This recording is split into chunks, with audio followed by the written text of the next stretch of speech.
അപ്പോൾ പുതിയൊരു വീഡിയോയിലേക്ക് എല്ലാവർക്കും സ്വാഗതം. ഇതെല്ലാം റൂമിൻ്റെ മുന്നിൽ ഒരു ഷോക്ക് വേണ്ടി പരിപാലിച്ചു പോരുന്ന എൻ്റെ ചെടികളാണ്.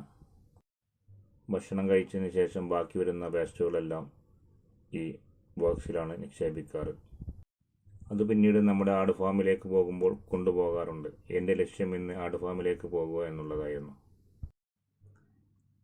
ഇതാണ് ഞാൻ ഫാമിലേക്ക് പോകാൻ ഉപയോഗിക്കുന്ന വാഹനം, ഹൈലക്സിൻ്റെ പിക്കപ്പ്. മിക്കവാറും അറബി വീടുകളിൽ ഇങ്ങനെയുള്ള ഒരു വാഹനം കാണാറുണ്ട്. ഇപ്പോൾ തണുപ്പിൻ്റെ സീസൺ ആയതുകൊണ്ട് തന്നെ രാവിലെ വളരെയധികം നല്ല തണുപ്പുണ്ടായിരുന്നു. എൻ്റെ ലക്ഷ്യം എൻ്റെ ആട് ഫാമിലേക്ക് പോവുക എന്നുള്ളതായിരുന്നു. ഈ ഇരുവശങ്ങളിലും കാണുന്നതൊക്കെ ഇവിടുത്തെ അറബികളുടെ വീടാണ്.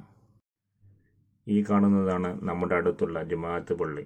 വെള്ളിയാഴ്ച ദിവസങ്ങളിലൊക്കെ ഈ പള്ളിയിലേക്കാണ് നമ്മൾ ജുമാഅക്ക് വരാറുള്ളത്. ഇവിടെ ഈ റൈറ്റ് സൈഡിൽ കാണുന്നതാണ് ബദാസാദിലെ വെഡ്ഡിംഗ് ഹാൾ.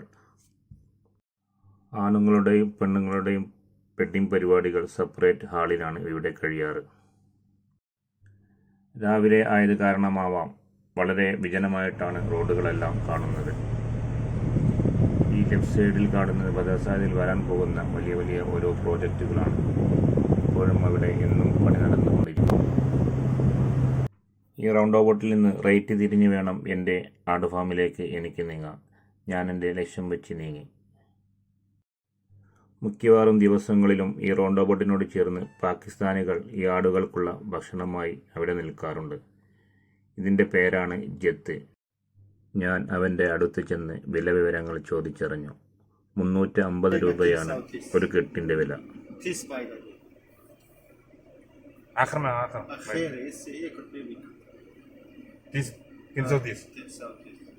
ലാസ്റ്റ് അവൻ 330 രൂപക്ക് തരാമെന്ന് പറഞ്ഞു. ഈ വഴികൾ താണ്ടിയാണ് എനിക്ക് എൻ്റെ ആട് ഫാമിൽ എത്താനുള്ളത്. ഇവിടെ ബദാസാദിൽ 100-ൽ 99% അറബികൾക്കും ഇവിടെ ആട് ഫാമുകളുണ്ട്. അവരുടെ ഒരു പഴയകാല വരുമാനവും ആട് ഫാമും ഇവിടുത്തെ തോട്ടങ്ങളുമായിരുന്നു. പഴയകാല അറബികളൊക്കെ ഒരു ദിവസത്തിൽ 2 തവണയെങ്കിലും അവരുടെ ഈ വസ്ബ സന്ദർശിക്കാൻ വരാറുണ്ട്. ഈ ഫാമുകൾക്ക് അറബിയിൽ വസ്ബ എന്നാണ് പറയുന്നത്. ഈ കാണുന്നതെല്ലാം മറ്റു അറബികളുടെ ഫാമുകളാണ്. തണുപ്പുകാല സീസണുകളിൽ ഒരുവിധം അറബികളെല്ലാം ഇവിടെ മണലിൽ ടെൻ്റടിച്ച് ഇവിടെ രാത്രികളിൽ താമസിക്കാറുണ്ട്. അവരെ ഒരു ടൈം പാസ് കൂടിയാണ് ഇത്. ഒരുവിധം അറബികളും അവരുടെ ഫാമുകളിൽ ആടിനെ വളർത്തുന്നത് ഇറച്ചിക്ക് വേണ്ടിയാണ്. ആ കാണുന്നതാണ് എൻ്റെ ആട് ഫാം. എൻ്റെ ആട് ഫാമിലേക്ക് ഞാൻ ലക്ഷ്യം വെച്ച് നീങ്ങി. ഒരു ബംഗ്ലാദേശി പയ്യനാണ് അവിടെ ജോലി ചെയ്യുന്നത്. മൊഹീനുദ്ദീൻ എന്നാണ് അവൻ്റെ പേര്. എങ്ങനെ ഞാൻ എൻ്റെ ഫാമിലെത്തി. ഇവിടെ കുറച്ച് താറാവുകളും കോഴികളും അവൻ വളർത്തുന്നുണ്ട്. 80 രൂപയാണ് ഒരു താറാവിൻ്റെ വില. 45 രൂപക്ക് അവൻ ഒരു കോഴിയെയും വിൽക്കുന്നു. ഇതാണ് അവൻ്റെ റൂം. മിക്കവാറും ദിവസങ്ങളിൽ അവൻ താറാവിനെ പിടിച്ച് മാർക്കറ്റിൽ കൊണ്ടുപോയി വിൽക്കാറാണ് പതിവ്. ഒരു താറാവിന് 50 ദിർഹം മുതൽ 80 ദിർഹം വരെ കിട്ടിയാൽ അവൻ കൊടുക്കാറുണ്ട്. 15 വർഷത്തിൻ്റെ മുകളിലായി നമ്മുടെ ഈ ആട് ഫാമിൽ ആടിനെ പരിപാലിച്ചു പോരുന്നു. 3-4 വർഷങ്ങൾ കഴിഞ്ഞതിന് ശേഷം മാത്രമാണ് ഇവൻ നാട്ടിലേക്ക് പോവാറ്. ഇവിടുത്തെ മുനിസിപ്പാലിറ്റിയിൽ നിന്നും നമ്മൾ വാങ്ങുന്ന മുറക്കബ് എന്നൊരു ഭക്ഷണവും അതുപോലെ വീട്ടിൽ നിന്ന് വരുന്ന ഭക്ഷണത്തിൻ്റെ വേസ്റ്റുമാണ് ഈ താറാവുകൾക്കും കോഴികൾക്കും അവൻ തീറ്റയായി കൊടുക്കാറ്.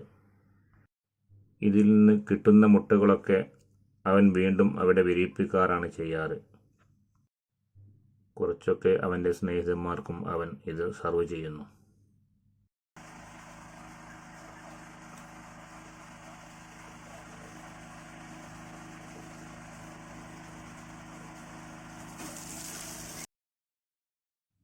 പത്തൊമ്പത് വയസ്സ് കഴിഞ്ഞെങ്കിലും വളരെ ഹാപ്പി ആയിട്ടാണ് ഇപ്പോഴും അവൻ നമ്മുടെ ആട് ഫാം കൊണ്ടു നടക്കുന്നത്.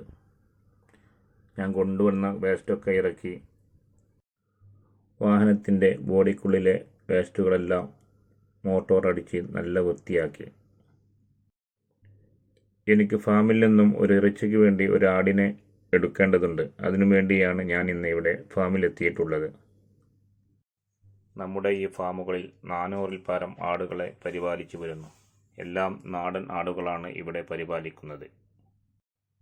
ഇറച്ചി ആവശ്യത്തിന് വേണ്ടി മാത്രമാണ് നമ്മുടെ ഈ ഫാമിൽ നിന്ന് ആടിനെ കൊണ്ടുപോകാറുള്ളത്. ഈ സൈഡിൽ കാണുന്നതാണ് ചെമ്മരി ആടുകൾ. അതിനെയാണ് എനിക്ക് ഇന്ന് അറുക്കാൻ കൊണ്ടുപോകാനുള്ളത്. നല്ല ഇറച്ചിയുള്ള ആടിനെ മാത്രം പിടിച്ചാൽ മതി എന്ന് ഞാൻ അവനോട് പറഞ്ഞിരുന്നു. അവൻ കയറുമായി ആടിൻ്റെ അടുത്തേക്ക് നീങ്ങി. കാലുകൾ കൂട്ടിക്കെട്ടിയിട്ടാണ് നമ്മൾ നമ്മുടെ വാഹനത്തിൽ ആടുകളെ കൊണ്ടുപോവാറ്.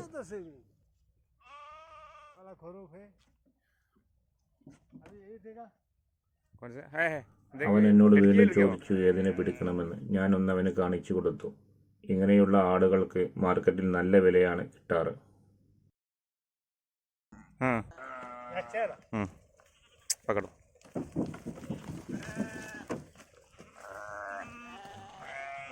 റമദാൻ ആയിക്കഴിഞ്ഞാൽ എല്ലാ ദിവസവും ഇങ്ങനെയുള്ള ഓരോ ആടുകളെയാണ് എല്ലാ ദിവസവും കൊണ്ടുപോകാറ്. ഇങ്ങനെയുള്ള ആടുകളെയാണ് ഇവിടെ അസീമക്കൊക്കെ ഉപയോഗിക്കാറ്. അറബിയിൽ അസീമ എന്ന് പറഞ്ഞാൽ പാർട്ടി എന്നാണ് അർത്ഥം. അങ്ങനെ ആടിനെ വാഹനത്തിൽ കയറ്റി അവൻ ഭദ്രമാക്കി കെട്ടി. ഇനി അതിനെ കൊണ്ടുപോയി അറുത്ത് ഇറച്ചിയാക്കണം. അതാണ് എൻ്റെ അടുത്ത യാത്ര.